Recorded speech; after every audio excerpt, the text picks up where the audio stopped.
91e minute, Arsenal qui aura le Bayern face à lui, les Munichois, c'est chiant à dire, leaders de leur championnat, mais qui sont moins séduisants cette saison. Alors le Bayern fait-il toujours peur? Julien Maumont a étudié la question. Bonsoir Julien Maumont. Bonsoir. Julien. Étudié la question. Ça va Julien? Ça va très bien. Ouais.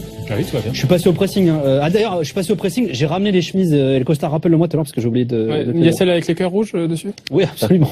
J'ai mis un petit mot doux dans le truc. Non, mais j'ai oublié de te les rendre après. C'est important. C'est pour ça que j'ai vu que les tiennes. Alors pourquoi le Bayern devrait faire peur déjà pour commencer? Parce que soi-disant le Bayern ne fait plus peur, mais pourquoi il devrait faire peur? On a vu que Arsène Wenger avait un petit peu peur encore. C'est peut-être le seul aujourd'hui, je sais pas. Hein. Mais rappelons-nous tout de même ce qu'est ce club du Bayern Munich. C'est un mastodonte du football européen qui a gagné 5 Ligues des Champions, qui a participé d'ailleurs aux 5 dernières demi-finales, donc très présent au niveau. 26 championnats d'Allemagne, quadruple tenant du titre en Bundesliga, 4e club le plus riche du monde. Ça reste intimidant, Hérita, non?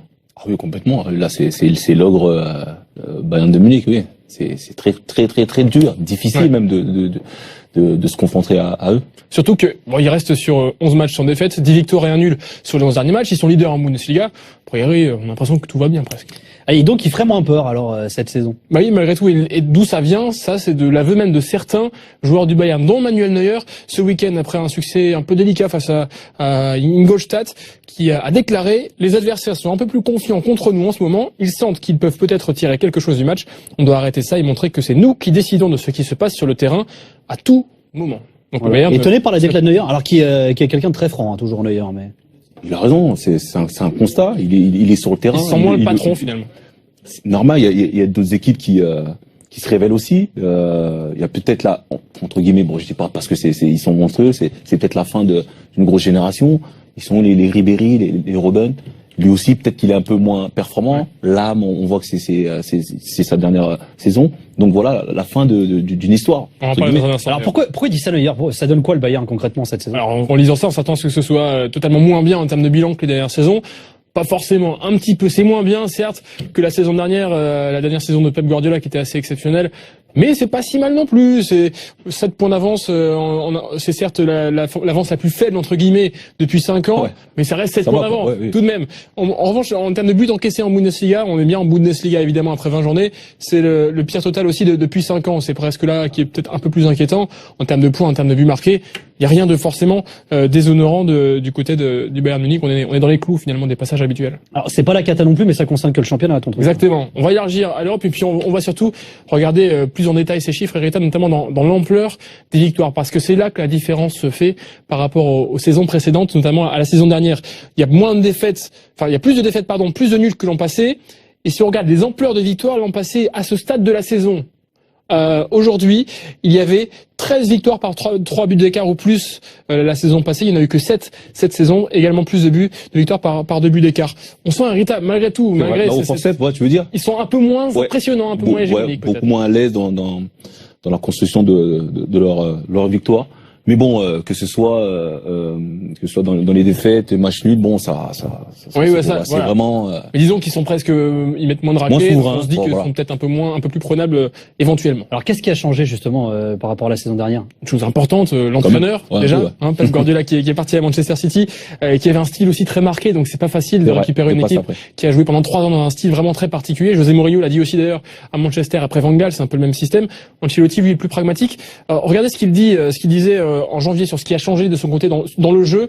Le changement principal, c'est qu'on presse de manière plus intermittente et qu'on essaie de jouer de manière plus directe, plus verticale. On reconnaît un petit peu la patte Ancelotti, un peu plus pragmatique. Alors dans les chiffres, on s'attend donc à ce qu'il y ait moins de possession, par exemple, que la saison passée. Là non plus, c'est pas forcément le cas. Je vais me lever pour vous détailler. D'abord dans les chiffres offensifs de cette saison, du côté du Bayern, on voit les chiffres. Il n'y a que 2% de possession de moins, on reste à 65%. Ça, c'est en Bundesliga à nouveau. Un peu moins de buts par match, un peu moins de tirs. Ça reste globalement la même chose, Hérita. Ça fait un peu moins de tout quand même, quoi. Un petit peu moins, mais c'est négligeable. Après la possession, ça m'étonne pas, parce que c'est toujours les mêmes joueurs, entre guillemets. Donc il y a toujours cette même qualité, mais c'est clair que c'est pas évident de passer après un entraîneur comme Guardiola. Il a un style particulier, il a une méthodologie à lui. Donc voilà, un petit temps d'adaptation, même si les chiffres sont super bons. Alors sur le plan défensif, maintenant, puisqu'Ancelotti parle aussi d'une manière différente de presser, moins systématique, On remarque une différence en termes d'intervention. Il y a plus de tacles et plus d'interceptions par match que la saison passée. 16 contre 14 et 19 contre 13. Donc là, ils sont un peu plus actifs défensivement. Ils prennent plus de buts, on le rappelle. Oui, un petit peu plus de buts encaissés également. Là, c'est pour le coup, le ratio est le même sur l'ensemble de la saison passée. Alors en tout cas, on a Valérien Ismaël qui est un observateur avisé. Et lui, il le sent aussi, cette différence, en tout cas défensivement, mais pas dans le bon sens. Pour lui, le Bayern est un peu plus vulnérable. C'est Rémi Dumont qui l'avait rencontré il y a quelques temps. Ils ont un problème avec le bloc qui ne fonctionne pas toujours tous ensemble et l'adversaire vient souvent à avoir beaucoup d'occasions contre le Bayern de Munich. On connaît le Bayern de Munich, normalement on a 1 ou 2, 3 occasions contre eux et en ce moment ils laissent vraiment beaucoup d'occasions sur l'adversaire et je crois que s'ils laissent autant d'occasions contre Arsenal, là, ils vont le payer très cher. Tu réagissais, Rita, c'est sur la manière de défendre que ça se joue? Ouais, mais bien sûr, non, complètement. C'est en rapport, enfin, c'est logique avec la manière qu'il a de voir le football. L'entraîneur Ancelotti.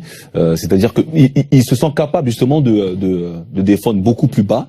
Et quand tu défends beaucoup plus bas, tu t'exposes un peu plus. Alors, est-ce qu'il y a du changement offensivement par rapport à la saison dernière notamment? Parce que tu le disais tout à l'heure, c'est les mêmes joueurs finalement. Oui, et ça reste aussi le meilleur buteur, c'est Robert Lewandowski. 23 buts déjà cette saison.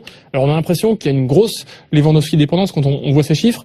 Pas plus que l'an dernier, finalement. L'an dernier, Lewandowski, c'était 34% des buts du Bayern. Cette saison, c'est 33%. Donc, c'est dans les mêmes eaux. Ah, ils sont même moins dépendants. Exactement. La principale différence, finalement, vous voyez, en bas de ce classement des meilleurs buteurs du Bayern, toute compétition confondue, c'est Thomas Müller qui vit une saison très compliquée et qui est très loin de ses temps de passage de la saison dernière. Regardez, il a marqué 21 buts de moins en toute compétition confondue qu'à la même époque, et deux passes décisives, un seul but en Bundesliga. Et Rita, on sent qu'il a un peu de mal à gérer, à vivre en tout cas cette transition de Guardiola à Ancelotti. C'est vrai, on en avait parlé d'ailleurs ici à 91e, justement de son passage à vide. C'est un buteur. Il y avait eu un peu de mieux, mais c'est clair qu'il vit vraiment une saison assez compliquée, le buteur allemand. Alors est-ce que Ancelotti est préoccupé? Non, il fait confiance à son attaquant international allemand, son champion du monde, en disant qu'il n'est pas inquiet du tout, donc il est très fort mentalement, c'est un gagnant, il ne déprime jamais, il est extrêmement positif et confiant en ce qu'il fait. Donc on attend peut-être un réveil ce soir de Thomas Müller. Après c'est vrai que, excuse-moi, c'est vrai que il était quand même assez impressionnant dans son efficacité, passe ou but, mais surtout dans son activité. Et je pense que ça, il l'a pas totalement perdu. Ouais, c'est aussi le côté aussi adaptation à une nouvelle méthode de jeu. Alors d'autres explications qui feraient que ce Bayern fait moins peur?